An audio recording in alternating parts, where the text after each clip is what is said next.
существующего положения. На фоне экономической катастрофы в России, связанной с войной в Украине, МВД России приняло решение организовать работу своей паспортно-визовой службы на территории Таджикистана.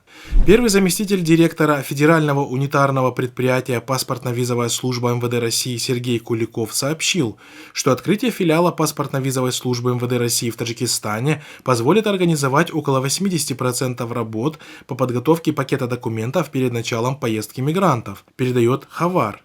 При въезде на территорию Российской Федерации граждане Таджикистана, трудовые мигранты, имея разрешение на работу, немедленно смогут приступить к работе, отметил Куликов на встрече в Санкт-Петербурге с заместителем министра труда, миграции и занятости населения республики Шахназой Надири, передает агентство. Паспортно-визовый сервис МВД Российской Федерации занимается разработкой пакета миграционных документов, медицинского свидетельствования, дактилоскопии, информационно-консультационных услуг по вопросам въезда, пребывания, оформления заявления о постановке на миграционный учет, выдачи разрешения на работу, патент, территориальными органами МВД России наряду с Москвой и Санкт-Петербургом в 57 субъектах Российской Федерации.